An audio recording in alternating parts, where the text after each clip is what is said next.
let's go ahead and we're going to open in prayer. You guys can bow your heads with me. Jesus, thank you so much for this morning, and thank you for just an opportunity to reflect on the world that you have given us and our neighbors all around the world. And I thank you so much for this mission of Opportunity International and the people that I have met along the way and the things that I have learned and the ways that you have changed me. And I thank you so much for Camilo and for his work in Colombia, and pray that you would continue to give him strength and energy as he is on the ground working to help end extreme poverty around the world. We pray all these things and we give them to you, and we give our words and our thoughts and our minds to you today. We pray all these things in your name. Amen. Amen. Oh, a husband. All right, so I'm gonna just open a little bit, and then I'm gonna have Camilo share. This is Camilo Garcia. He's from Colombia. He lives in Bogota, and I was just there about a week and 2 weeks ago, and then I'll be there again on the 20th. So I'm seeing Camilo quite a bit these days. So it's kind of fun to be able to see both, him here and then his world there. And we got to share a little bit with you guys today. So I wanted just to start by reading a passage to you this morning. This is one of our, I'm going to fast forward a little bit. I'll come back to these, I promise. Our motivation for why we do what we do at Opportunity is we're responding to Jesus Christ's call to love and serve the poor. And we work similar to, we want to be like the Good Samaritan, that when we see the needs, that we respond to our neighbors wherever they are. And I'm going to go ahead and read that passage to you. Luke 10. And a lawyer stood up and put him to the test, saying, "Teacher, what should I do to inherit eternal life?" And he said to them, "What is written in the law? How does it read to you?" And he answered, "You shall love the Lord your God with all your heart, with all your soul, with all your strength, and all your mind, and your neighbor as yourself." And he said to him, "You have answered correctly. Do this, and you will live." But wishing to justify himself, he said to Jesus, "And who is my neighbor?" And Jesus replied, "A man was going down from Jerusalem to Jericho and fell among robbers, and they stripped him and beat him and went away, leaving him half dead. And by chance, a priest was going down the road, and when he saw him, he passed by on the other side. Likewise, a Levite also, when he came to the place and saw him, passed by on the other side. But a Samaritan who was on a journey came upon him, and when he saw him, he felt compassion and came to him and bandaged up his wounds, pouring oil and wine on them. And he put him on his own beast, brought him to an inn, and took care of him. On the next day, he took out 2 denarii and gave them to the innkeeper and said, "Take care of him, and whatever more you spend, I will return and I will repay you." Which of these 3 do you think proved to be a neighbor to the man who fell into the robber's hands? And he said, "The one who showed mercy toward him." Then Jesus said to him, "Go and do the same." We know that God cares about all people. He cares about poverty. And if you guys have never read this book before, The Hole in Our Gospel, I really encourage you to read it. It's by Richard Stearns. He was the CEO of World Vision for quite a long time. He's retired now. But in this book, he kind of shares like the one book mentioned that there's almost 2,000 verses on poverty in the scriptures, and poverty and issues of money. And so I'm just going to read a few verses for you today. Deuteronomy 15:7. If anyone is poor among you, your fellow Israelites. Do not be hard-hearted or tight-fisted toward them. Deuteronomy 24:14. Do not take advantage of a hired worker who is poor and needy. Psalm 10:17. You, Lord, hear the desires of the afflicted. You encourage them and you listen to their cry. Psalm 72:12. For you will deliver the needy who cry out, the afflicted who have no one to help. Psalm 140:12. I know that the Lord secures justice for the poor and upholds the cause of the needy. We could go on probably for 4 lessons on just how many scriptures there are on the poor, the needy, and how God truly cares for them. And so I wanted just to give you a little bit of an overview of opportunity in general, and then I'm going to pass it to Camilo, who's going to share specifics about Columbia and what he's doing there. But Opportunity International started 52 years ago with a man traveling to Columbia. So he went, Al Whitaker is on the top right. He went to Columbia and he met this gentleman, Carlos Moreno, on the bottom corner. And Carlos was a pastor. He was trying to earn a living selling whole spices. And he got to talking to Al, and he really wanted to take those whole spices and grind them up to sell them in smaller bits so that they could be usable. And so he got a loan from Al Whitaker. It was less than $70. I don't know if you know the number. It's $57.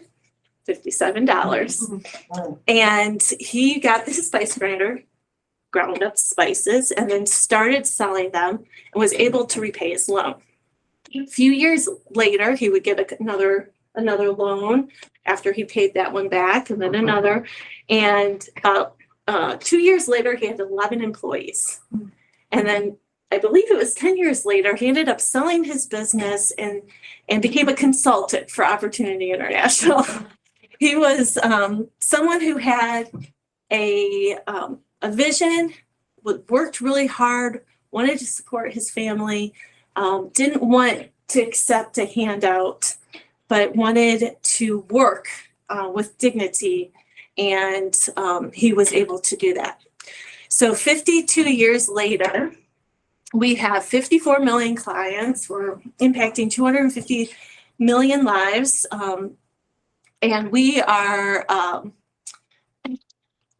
and our whole focus is we provide financial solutions, training and support to people who are living in poverty to transform their lives and their children's future. So we're focusing on those that are at the very bottom of the pyramid, economic pyramid. We believe economic poverty needs an economic solution, and we are working with those at the very bottom. And when I was in Columbia a couple weeks ago, I sat in a home with a woman that her house was probably the size of my bathroom. She inherited it from her mother-in-law and has been living there for 22 years. She's 40. And she has 4 grandkids, and there's 4 of them living in this house. And as I was sitting there listening to her story, she's one of our clients that we're starting on a graduation project, which you may get to, you may not. One of the initial questions that we just asked are, how many meals do you eat a day? And she said, 1. And if there's no money, I just don't eat.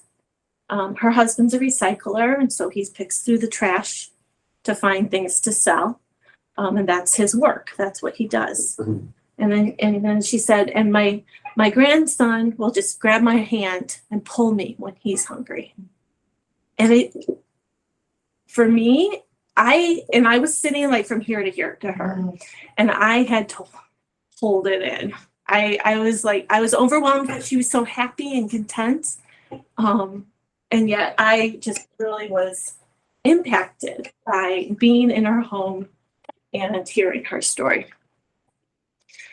So We work with financial services training and support. And this is where we're kind of we're looking to help people that are living in this $2 or less a day and moving them to a place where they can afford maybe a bicycle, maybe a mattress, maybe more than one pencil, helping families progress out of poverty.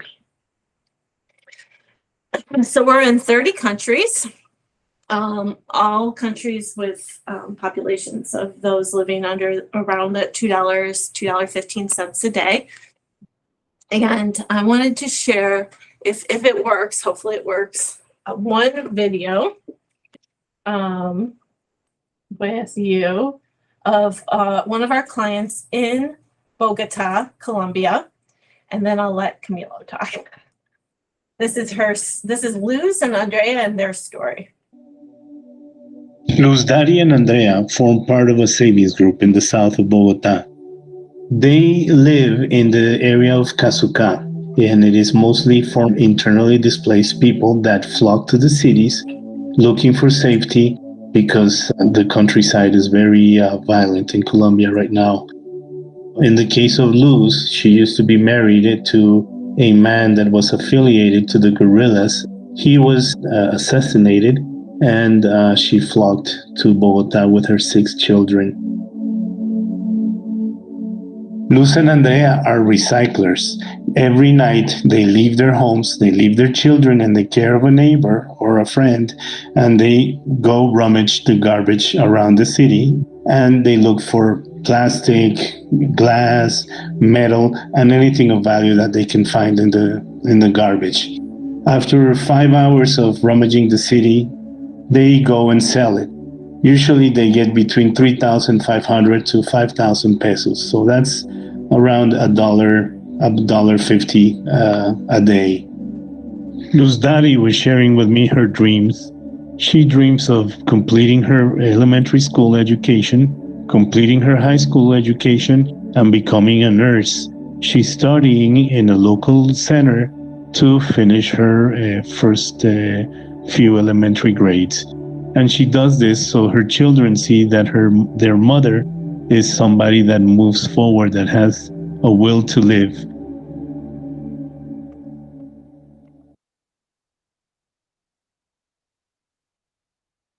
All right. And with that, I'm going to invite Camilo up and he can share a little bit more about what is happening in Colombia. Thank you so much for allowing me to be here. My apologies, my voice is not working for the heater. I'm not used to heaters in Bogota. Last week, being from one side to another has not helped me a lot, but hope you can understand me.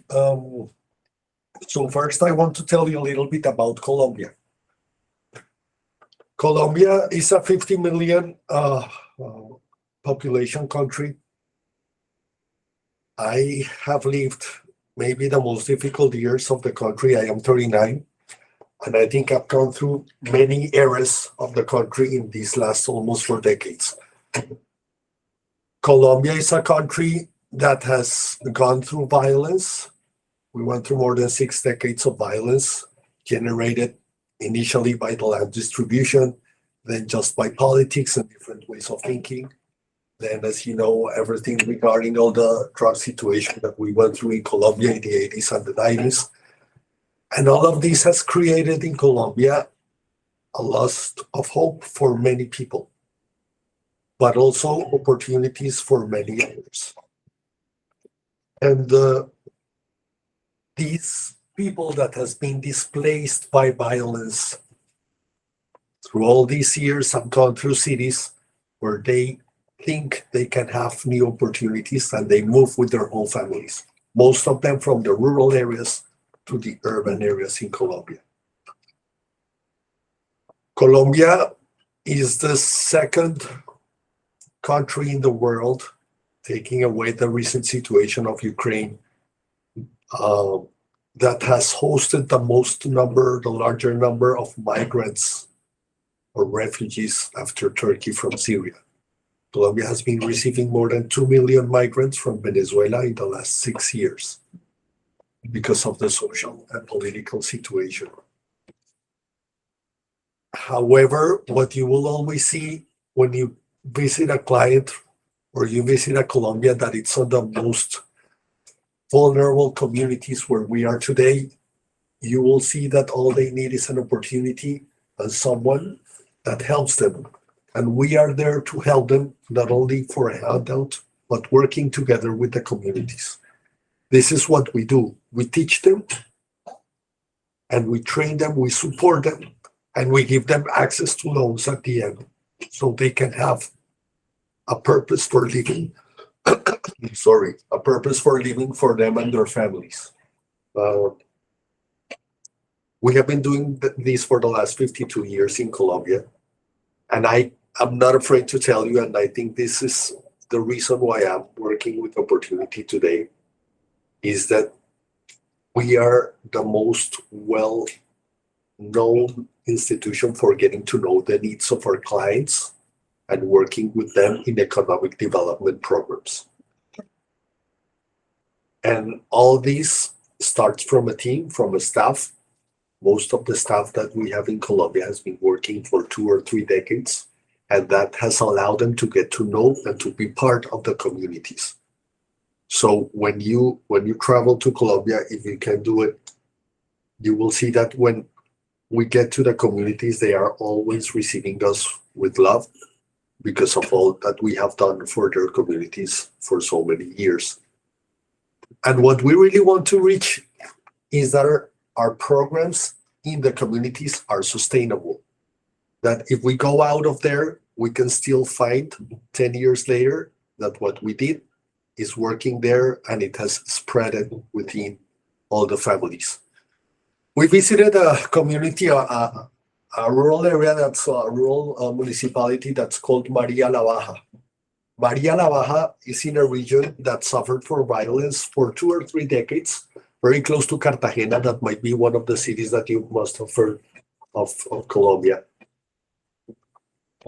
And we were going to present what I am going to tell you today, the Opportunity Zone, our strategy for the next 3 years. And we met with the Secretary of Education. And while we were speaking to her, she told us, "Oh, your Opportunity, I was in the savings groups 10 years ago with you." She's now the Secretary of Education of the municipality, you see. So that is the type of changes that we want to generate in the communities. She was a woman that 10 years ago was just starting to find a purpose for her life. She started, we didn't have much time to stay there, but we're going to come back. Because I'm sure that as her, there are many other people in that small town that we have not been there for the last 7 or 8 years, that we help them change their lives and will help change the lives of many the following year. So I just wanted to start sharing with you that for you to get a sense of what has Colombia done in the last years, what we are finding in our clients, and the type of impact that we want to generate in them. So as Heather mentioned, if you get to know what we are doing in Colombia, you understand what Opportunity is all about. Why is this happening? Because what the strategy that we are starting in Colombia, the Opportunity Zone, is to bring together in a small region what Opportunity is globally doing. So with a 2-hour travel from Miami, you will get into Colombia and you will get to know what we are doing all around the world with financial solutions, training, and support.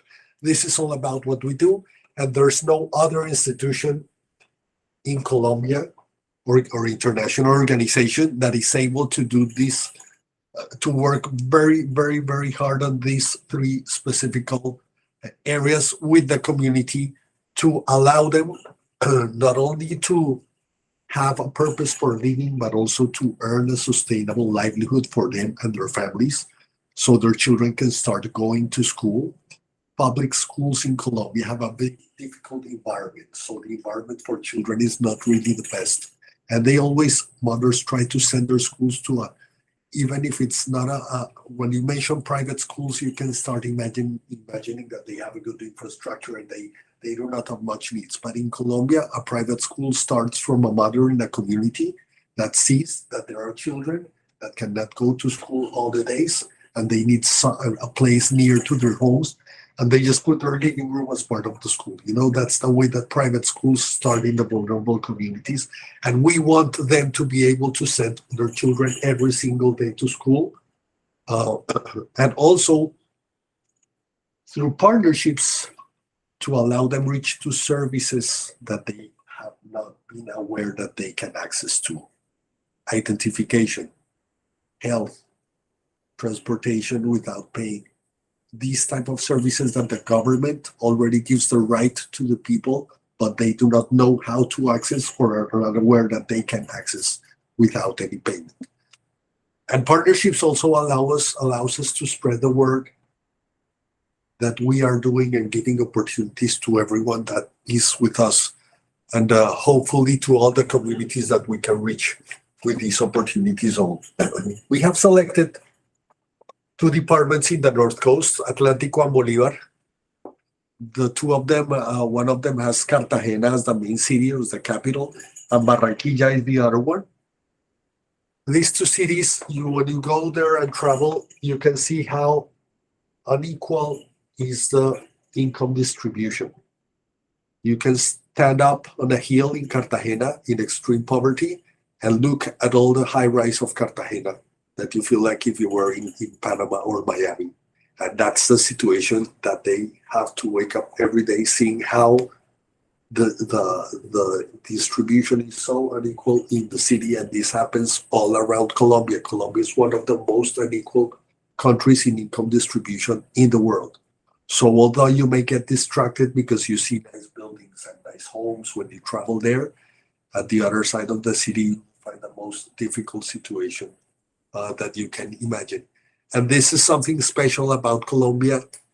We want to work to give opportunities, beginning of Barranquilla and Cartagena, the main 2 urban areas of this region, but starting again to go to the rural regions or to the rural municipalities, beginning the year 2023.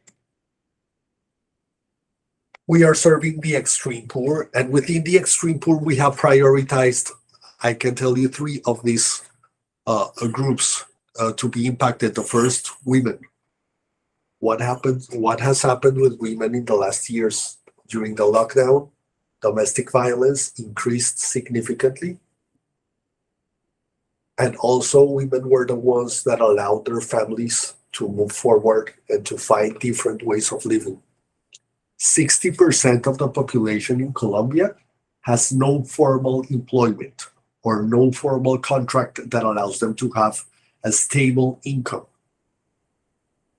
More than 85-90% of our communities live in that situation, which took that they needed to find a way during the lockdown to survive. They needed to find out what to do, so the income that maybe was working before the pandemic was not working anymore during the lockdown and after the pandemic.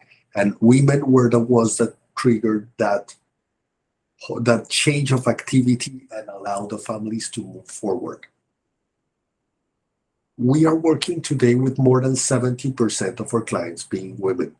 And the men that we have are men that have been referred by women to be part of the groups that we are working today with. So we are focusing on women because they have also found in our programs and during the meetings to have a safe space where they can share all their situations that have gone in at home and feel protected, because the other 14 or 12 women in the group are listening, are helping, and are protecting them and their children. So this is very important, and we are working very hard on serving women as one of the main groups of impact for our programs. Secondly, youth.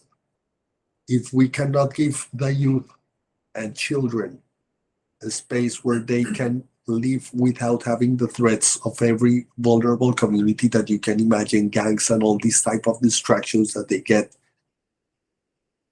we are not going to be able to change in the long term the situation of the community. And this is why we have included schools as part of our strategy, because we need them to be at school. And we also need allowing women to have a sustainable income. Their children would be at schools that we have as part of our programs, and the children and youth will be able to have a different future from the ones that their parents have lived. And migrants, as I mentioned, migrants, refugees, and host communities are part of vulnerable communities in Colombia. May be different to some African countries where you can find settlements or camps of refugees specifically defined by the governments of each country or by the UN. In Colombia, they are in the vulnerable communities. So you can find a home with 2 rooms that have persons from Venezuela, and the other rooms are people from Colombia. But I think we're giving back as Colombians to the Venezuelans. Many Colombians fled in the 70s, the 80s, beginning the 90s, to find a better situation in Venezuela. Venezuela was a rich country at that moment. They had a lot of income from oil. And many Colombians today have double nationality. They are also Venezuelans. And now they're coming back, even if we're not a rich country as Venezuela was 20, 30 or 40 years ago. But at the end, we feel that we're giving back an opportunity to them as they gave us for many years in Colombia. And we are including them also as part of all the programs that we are going to develop in the next years. I'm going to stop here. I don't know if you have any questions up to this moment. Yes, please. Do you ever have your clients pay it forward? Are they expected to then kind of say, okay, well, we've helped you get established, like the gentleman who was making the spices? I know he hired other people, but then would you encourage him to make a loan to somebody else who grinds flour or whatever? Is there any sort of effort to do that? So I'm going to speak in some minutes about one of the programs that is the savings groups. Mm-hmm. And I think that will give you an understanding of what we expect from clients. But at the end, what we want them is that they get a change in their livelihood and try to change their behavior and their perception about life to give them a purpose. We thought that was going to be very challenging because we started this strategy after the pandemic, just after the lockdown was ending. But we have found stories that I will share with you in some minutes. Also, that this is something possible if we work together with them and on a very frequent basis. But all of what we are expecting from them is their time, and they dedicate themselves to have these meetings consciously about what they are receiving. If I may, I would like to ask for a couple of minutes before going into that. Thank you. Yes, what is the, I'm sure it's very high. What are the percentages of loans that don't default? I'm sure, I'm guessing it's pretty high, but I'd just be curious to know. Sure, and so let me tell you, maybe I should have done this before, but what happened in Colombia? We had a bank in Colombia from 2012 to 2019, a bank that Opportunity International owned, and it was the way I got involved in Opportunity International. Opportunity International owned the bank. Before the bank, meaning from 1971 until 2012, when the license was issued to the bank, we rendered loans through the NGOs that we had back then in Colombia, but we didn't have savings. So during those first 30-something years, we had NGOs that rendered loans. Then we get a bank that can also have savings, but we divested from the bank in 2019. Why this happened? Because the strategy, globally speaking, changed, and we found that every dollar that we received as support had the double of impact if we had no financial institutions and we have no capital sitting right there on the bank just to comply with regulations, rather than if we invested in programs that were helping the communities. This change in 2019, this was December 2019, drive us to find financial institutions that could serve to our clients, but with their capital. So what we are giving to financial institutions is one, reducing the credit risk because we are training the communities before they receive them as clients. And second, we are also giving technical assistance to institutions to develop or create products that they didn't have before. With all the experience that we have in Colombia with vulnerable communities, and also the international experience that Opportunity has working with the most vulnerable communities for the last year. So this change is now taking us to have these financial partners. We have today 4 financial partners. And we also need to find the right moment to introduce the banks to the vulnerable communities. If you start to have a conversation with a client from us in the first month, they will say, I don't like banks. Banks are going to steal money away from me. I have lost so many that I don't want to hear banks. But ironically, they're going to loan sharks that they're lending at a 5% or a 10% each day. So this is where we come in to teach them what is the financial system, what are their responsibilities and the benefits that they have. But to educate them in that loan sharks are not the option for you. There's something going wrong in the finances of your family that you need to go to a loan shark every time. And you can imagine that on top of the interest rate, the way of collecting loans is not the most safe way. So this is what we're working on right now. Thank you. And I know I was meeting with Tane from Uganda. He was saying that we had, prior to the pandemic, about 99% repayment rate. Yeah. Very high. They've had a little bit of a harder time with the pandemic with schools specifically, but it's still pretty high. And when we had the bank, it was 97, 98%. What is the interest rate when you loan? So in the 1 year ago, we were around the 50s. We're right now in the 60s, 60% annually. And despite this is excessive, when they tell you 60% how you're going to pay it, you compare 5% times 365 days of the year. So the comparison and the interest rate is not necessarily what is like blocking the access to loans. The situation, and that's why the loan sharks are so interesting, is that they give access immediately. They do not care if they're going to pay 5% daily. What they want is the money. And the operation in Colombia is so expensive that takes that interest rate also to go up for microloans to that level. It's not because the risk is very high, but also because the operation is very expensive, because the loan amounts are very small. And the frequency of payment is also sometimes higher and allows that makes that the operation is more expensive in that way. But that's the interest rate in Colombia right now, 60% for micro loans.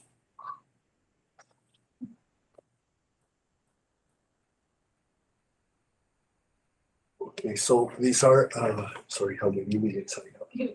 25? Perfect. Okay. These are the 5 programs that we are putting all together in the region that I mentioned. The 2 at the right are the flagship programs of Opportunity International, Education Finance and Agricultural Finance. We have developed teams that are already managing that program internationally.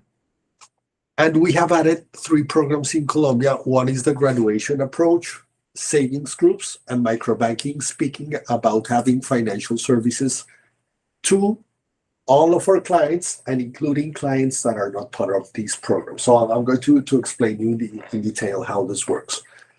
Education finance and agricultural finance are 2 programs that are targeting financial institutions that want to receive our technical assistance to develop products that are serving low-income education institutions, parents and teachers on the side of education, and smallholder farmers in the side of agricultural finance or ag finance. We go to the financial institution, and in a period of 6 to 12 months, we teach them. First, we do a market analysis, because it's not the same to do a technical assistance in Uganda than to do it in Colombia or to do it in any other country in the world where we are. So we make first a market assessment. What is the situation of the market? Then what we do is to define together with the financial institution what are the products that they need or they want within their strategy, because we're not changing their strategy. We're just showing them that there is a possibility for them. And this is not only in terms of the social impact they have, because the banks also need to have a financial profit from all of this. So we tell them that there is a market that they can go and serve to. And they're not only going to find like a market that is going to be able to receive loans, but also their social impact is going to be showing that they have an increase in terms of what they have been doing with their bank, helping vulnerable communities in the countries that we are serving together with them. After we define the products, we train their loan officers. And after they train the loan officers, we start to develop, or they start to render the loans that we have been able, the products or the loans or products that we have been able to define together with the financial institution. So this is what we do in the EduFinance and the Ag Finance programs. And then there's a component in the EduFinance that's named EduQuality. We help to improve the quality of all those private schools that we serve with loans through the financial partners. After a self-assessment where they identify which are the areas that they need to improve and that the government is not helping them at any moment in improving those areas, with a methodology that we have developed, we train them in how to improve every single area that they have defined as one of the most interesting for them to improve the quality. And we also do this with clusters. Clusters meaning we meet 5 or 6 schools, and the principals of these schools share their experiences, and between them, they can they will get to learn from each one of them, and also to support each one of them in these different meetings. This is facilitated by us, so we have a specialist of education specialist in each country, and this is how we have developed EduFinance and EduQuality. Ag Finance has another side that it's the technical assistance to smallholder farmers, so they can improve the productivity at their small lands. Most of them have 1, 2, or 3 acres at the most. So this is where we are reaching with this technical assistance. And what we are expecting is that they can have, at the end, sustainable livelihoods, a better quality of the education in the sense of the EduFinance, and a better productivity of their land or their crops, and also access to markets for smallholder farmers. So these are the 2 programs that are all that we have as flagship programs, EduFinance and Ag Finance. Let me go very quickly around the graduation approach. This graduation approach, it's a model that was initiated by BRAC in Bangladesh more than 20 years ago, working with the ultra poor. When we mean ultra poor, is the extreme poor within the extreme poor. So the last thresholds that the World Bank had established was when extreme poverty was 190 per day, ultra poor was below 130 per day. So these are the ones that earn the less between the extreme poor communities. We are going to develop this program for the next 18 months with 250 families in Cartagena. That if you was able to know the community and speak with the clients, And the kind of stories that you can find on the clients are, there's a mother that has 7 children. She has raised her 7 children, and they're going from the range of 2 or 3 years old up to the 20s, close to the 20s. And there's no man in the house. This is why I told you about serving women mainly in our programs. She earns her living from selling mango and selling fried food. She earns 10,000 pesos per day. This is about $2 per day. And that's all that she has today. But when you go into her home, and Vicky was invited to go into to the home of the lady that I am speaking about, she feels proud that everything, if little, she has very well organized. Everything is clean inside her house.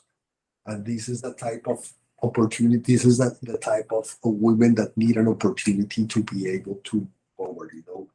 And this program is very important for them because it's going to change for the long term their situation of extreme poverty. They are going to graduate from extreme poverty. We are going to give them training. We're going to give them consumption support while they get trained. We're going to give them access to services from the government, like to strengthen that safety network that they should have and they do not have today. We are going to give them an asset and help them and give them a technical assistance on how to use that asset to generate income for their families. This is going to be done in a period of 18 months. We have found support from the Cartagena's major office because without the government, we cannot include them in the safety net that they should have. So this is going to be also done with the Cartagena's major office and with a staff that is, you can see the passion in her eyes when you know them. It's a staff that's going to be 20 people working for 250 families every single day to see how we can change their lives in 1 year and a half. This is a model that has been proven internationally. This is not something that is just starting to be done. Opportunity has developed in Malawi, in Haiti, in Philippines, and now in Colombia. So these are the countries that, globally speaking, the countries that have already developed this model, and now we're going to do it in Colombia for the first time. No one else has done this model as it's going to be developed in Colombia. And one very important thing is that we are going to include a training that's a holistic training that includes teach them the relationship with their family, the relationship with God, with their community, with their finances. And this is going to approach also trying to make a change in the behavior that they have today. This is going to begin just last week. On Tuesday was the kickoff of the program in Cartagena, and it should be having and then by August of next year. So we hopefully will invite you virtually, even if virtually, to be with us on the graduation day of these 250 families. And the savings groups are groups of, in average, 15 people, mostly women, that are going to meet every 2 weeks with the purpose of knowing how to save, get to know what is a loan and the importance of a loan. They end to be more resilient after the 8 months that this program takes, and will allow them to have more self-trust that they can do what they have. If they have a purpose, they will be able to get it if they put from their side. The savings groups, they meet every 2 weeks with a facilitator from the we proportion a facilitator. They do not have to pay a cent for these. So everything is given to them. They have a small box with 3 locks. The group is of 15 people. We help them how to develop their governance. So there is a president, there is an accountant, a register. There are 3 people, each one of them that has a key of the box. And there is 1 box bearer that usually is the woman that is most respected in the group. She takes her box to her home. And they define in the first meetings, the price of the shares. The shares are the way that they can save. They save between 1,000 or 2,000 to up to 10,000 pesos. This is between 20 cents and $2 each meeting. And they can buy between 1 and 5 shares in each meeting. When you get to speak first about the program in the community, what you receive is, but I don't have money. I don't have even money to eat. At the end of the day, how are you thinking that I am going to save? And what we have seen in the more than 450 groups that has been created in Colombia in the last 18 months is that they end at the end of the 8th month to save $200 between 15 people. So this is definitely a change, and you see that many of them go to the second cycle. When I mean second cycle is the second 8 months, because each cycle is of 8 months. So what we are targeting is that they can go to a next cycle on their own, most of them, because we teach them the methodology and they can manage the methodology from then on. Where the bank comes at the moment when we end the first or second cycle, and we introduce them the bank that will allow them to get loans or savings in a digital savings accounts. Many times they just prefer to stay at their own bank, at the box, because they still are still have some cautious. But the idea is that they get the option to get a loan with the bank, and not necessarily that their own option is to get a loan with the loan shark. So in that moment, we're also opening for them a new option that is more safe for them and less expensive. And now we are also including in the savings groups an entrepreneurial component. So we are teaching them how to make out of a pot a business. So they use many times their savings from the boxes. They use it to do a pot every 2 or 3 weeks at their community. They sell on Sundays the food or special soup in the North Coast. Those profits are put again into the box. And at the end of the cycle, depending on the number of shares that each one has, those profits will be distributed on that sense. And that's how they earn money from the savings also that they have had. So these are the type of, here are pictures of our clients in Colombia. So this is real situations that we have found. And microfinance at the end is going to serve the savings groups and graduation approach clients. And also we are willing to unlock access to capital for other entrepreneurs that might be a little bit up in terms of income, but that are giving jobs to the extreme poor communities. For example, a small store in the corner of the community that it's employing 1 or 2 people and need a loan, and they have already an income. We go to a bank and tell them what can we do for them to get a loan. One of the partnerships that we have done is paying a credit risk insurance premium for the bank, for the client, so they can access the loan and the bank has less risk perception on the client. And this is the type of partnerships that we are doing with banks, so they can also serve other clients that not necessarily are part of our programs, but are serving the clients of our programs in a direct way with jobs. So these are the 5 programs I wanted to comment on. There are some, maybe we could share this later, but these are some of the results that have gone in Colombia for the last year. We have met our goals in terms of savings groups in 105%. We've reached almost 4,000 clients in the last year. As I mentioned, 70% are women, migrants, almost 1 of every 4. The graduation model we just started, so the idea was last year to have all the design phase ready and the staff starting to find the staff to develop the program and building trust with the community. You can see here, she's the principal of a school in the community where we are going to do the graduation model. I don't know if you can get to see those yellow dots. And there's a red box in the middle. That red box in the middle is the school that she's directing. And those yellow dots were gangs. that they disappeared after the work that the community did. So they do not disappear, they move away at the end.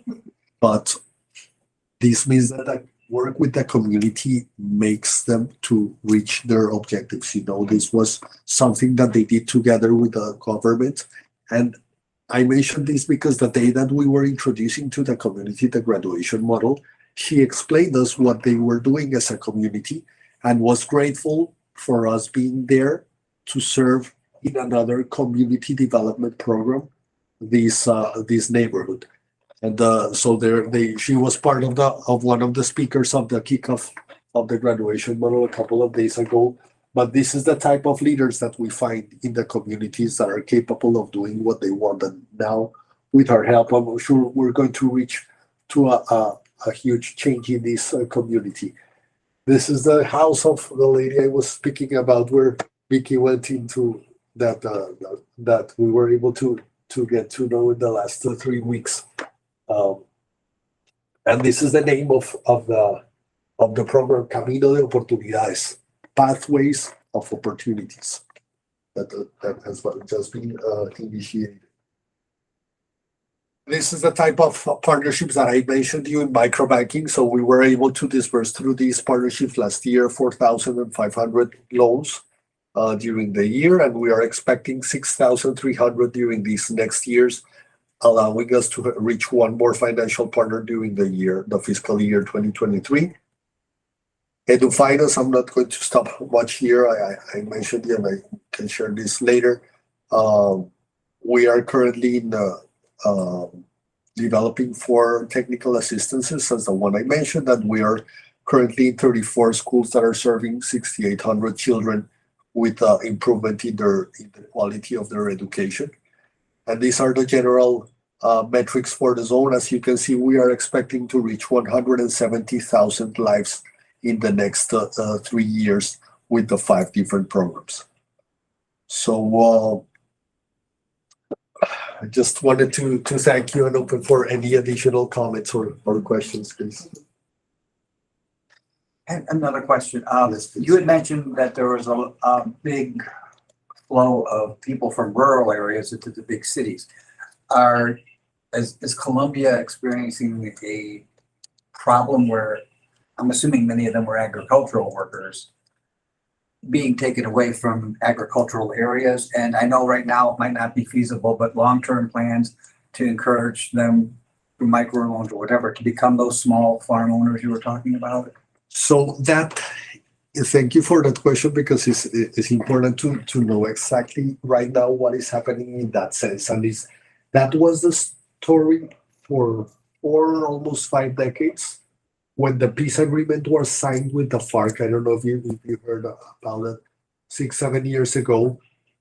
That displacement reduced. It's not over. It's not over, but reduced significantly. So that is not necessarily the displacement that we are having this moment. They are already settled in the communities. For many of them, it's very difficult to go back to the rural places, because there's one thing that needs to be solved, that is the ownership of the land. When they go back, many times, if this land was taken by an armed group, they're going to say, where your deeds, where are your title deeds? No, I do not have. If their neighbors do not say it's from them, it's going to be a problem for them to stay there, you know? However, what we are seeing is that there are also some others that are coming back because at least one member of their family stayed there, or they have the deed of their land.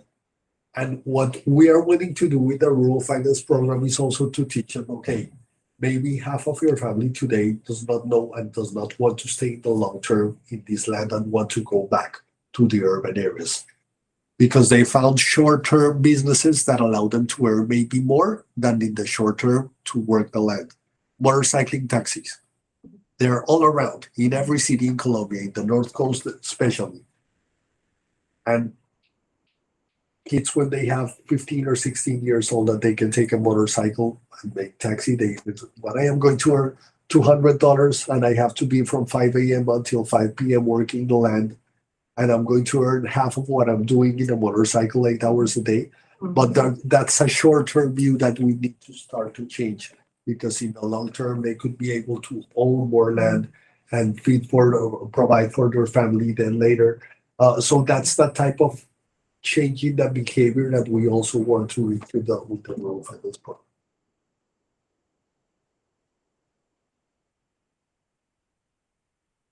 Okay. Mhm.